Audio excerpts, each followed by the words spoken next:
Bismillahirrahmanirrahim. Baik Bapak Ibu, saya mulai dulu. Assalamualaikum warahmatullahi wabarakatuh. Waalaikumsalam. Selamat siang semuanya. Selamat siang, Bu. Ya, alhamdulillah.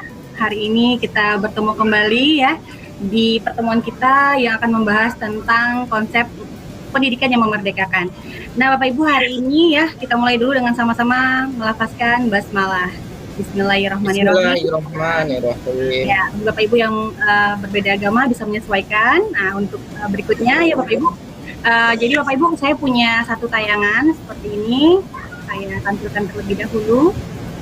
Baik Bapak Ibu, inilah topik kita hari ini, yaitu konsep pendidikan yang memerdekakan. Bersama saya Siti Rohma.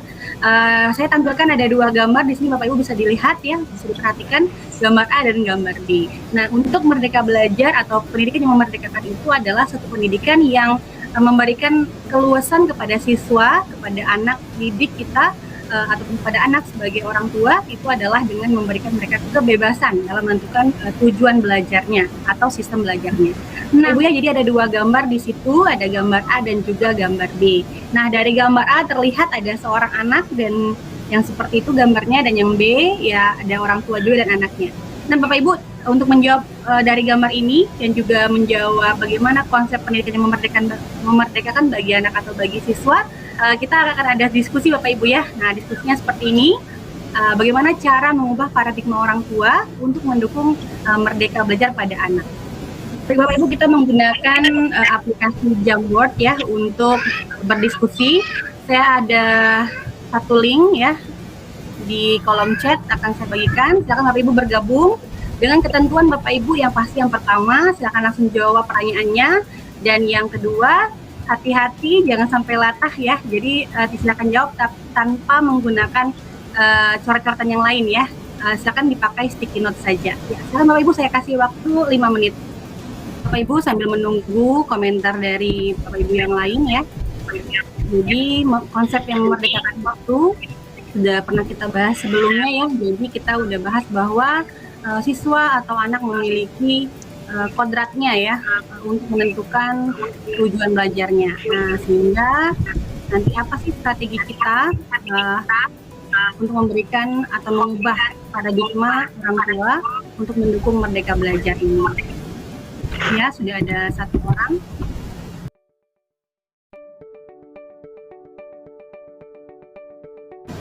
Baik, langsung saja yang pertama. Ini ada pendapat dari teman dari Bapak Ibu, dari Bu Juni nih ya. Sekolah melakukan komunikasi yang efektif dengan orang tua, baik melalui pertemuan orang tua atau pembekalan orang tua melalui seminar parenting. Kemudian juga ada lagi tambahkan namanya. Ya, jadi ini Bu Juni bisa sambilan langsung ya Bu ya, kita diskusi ya. Gimana menurut Ibu Bu Juni Bu ini untuk komunikasi dengan orang tuanya? Jadi, ya terima kasih Bu Siti. Menurut saya memang sekolah dan orang tua itu harus menyadari bahwa pendidikan yang merdeka buat anak itu adalah tanggung jawab orang tua juga. Jadi bagian ini yang memang harus ditekankan kepada orang tua. Nah, salah satu strateginya menurut saya memang membangun komunikasi atau kerjasama yang efektif gitu. Jadi apakah dalam pertemuan orang tua di awal tahun, di tengah-tengah, atau di dalam akhir nanti. Nah, di dalam rentang itu juga bisa juga sangat baik juga untuk mengubah mindset orang tua ini, dilakukan seminar-seminar parenting kayak gitu. Oke ya, terima kasih Bu Juni ya pendapatnya. Jadi itu dari Bu Juni, ada komunikasi. Ada lagi dari Pak Denny. Sekolah melaksanakan program Smart Parenting merupakan suatu program yang melibatkan orang tua dan keluarga sebagai upaya untuk menyelaraskan program pendidikan lembaga sekolah dengan kegiatan di rumah. Ya, sepertinya sama ya Bu ya pendapatnya Bapak Ibu ya. Boleh kita kembali dulu ke Pak Denny. Gimana nih Pak Denny? Mungkin sependapat juga dengan Bu Juni ya, atau ada sesi yang lain nih dari pendapat Bapak? Ya, mungkin dengan kegiatan Smart Parenting ini kan kita juga menjelaskan kepada orang tua siswa gimana sih pendidikan di sekolah sekarang ini. Jadi dengan itu mungkin kan ada gambaran orang tua ini bagaimana anaknya itu belajar seperti itu. Mungkin itu deh. Iya, terima kasih Pak Denny ya. Ya, jadi hampir mirip ya dengan Bu Juni ya. Nah, kemudian ada juga ini dari Bu Rosdiana ya, mengajak komunikasi dengan orang tua bisa dengan pelatihan parenting dan pertemuan kontinu untuk melihat perkembangan peserta didik. Ya mungkin ini seperti adanya umpan balik ya Bu Dina ya. Gimana? Boleh dijelasin Bu? Iya Bu, jadi selain kita melakukan pertemuan komunikasi dari awal, itu akan dilanjut ada sebuah komunikasi lanjut terus melihat perkembangan anak. Jadi ketika mengetahui perkembangan anak, maka Bapak Ibu yang lain bisa untuk mengubah suaranya. Nah, paradigma berpikir tentang bagaimana cara memerdekakan. Iya baik, terima kasih Bu Dina sudah ditambahin ya, udah banyak, udah kaya nih kita ya, udah beberapa pendapat. Boleh nanti nih ada 2 lagi Bu Maya dan Pak Tommy ya. Ada Pak Tommy, anak-anak harus menentukan pilihan dalam melakukan proses pembelajaran baik di rumah maupun di sekolah. Jangan memaksakan kehendak. Gimana nih Pak Tommy, ini anaknya atau orang tuanya nih? Menurut saya orang tuanya Bu, karena proses pendidikan saat ini berbeda dengan pendidikan masa lalu, di mana anak-anak ini bebas menentukan pilihan, bebas berpendapat dan bebas melakukan pengembangan diri. Jadi sejatinya orang tua harus memiliki komunikasi baik maupun ke sekolah dalam tumbuh kembang anak itu sendiri. Sesuai dengan gambar slide tadi, kalau gambar A itu kemungkinan anak-anak yang kurang motivasi dari orang tuanya, sedangkan dari gambar B merupakan salah satu contoh bahwa komunikasi antar anak dan sekolah itu berjalan dengan efektif. Menurut saya seperti itu. Iya, terima kasih Pak Tommy ya. Jadi udah terjawab ya dari kedua gambar tadi, bahwa yang A mungkin penuh tekanan, sedangkan yang B itu sudah adanya kerjasama antara orang tua dengan anak untuk saling sama-sama nih kita orang tua menghargai ya apa yang dipilih oleh anak. Mungkin Bu Maya bisa menambahkan ada sedikit lagi?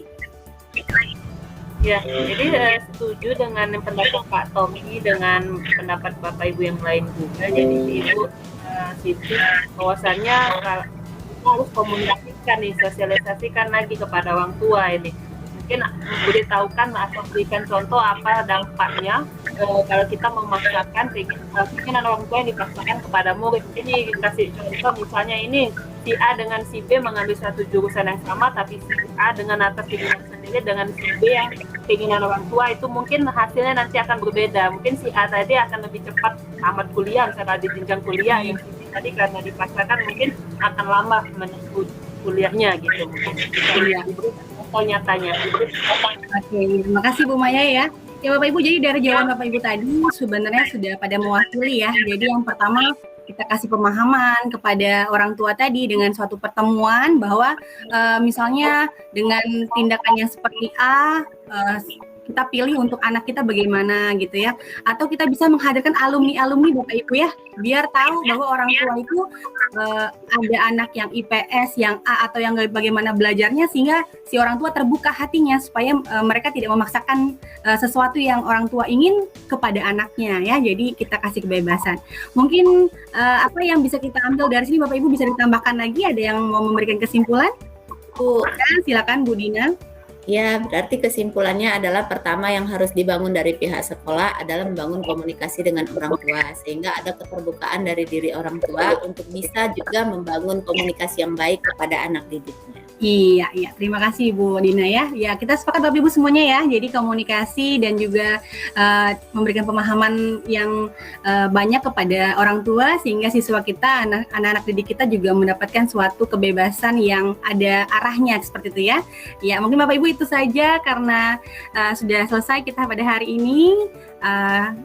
Untuk mengakhiri, sama-sama kita akhiri dengan lafaz hamdalah. Alhamdulillahirrahmanirrahim.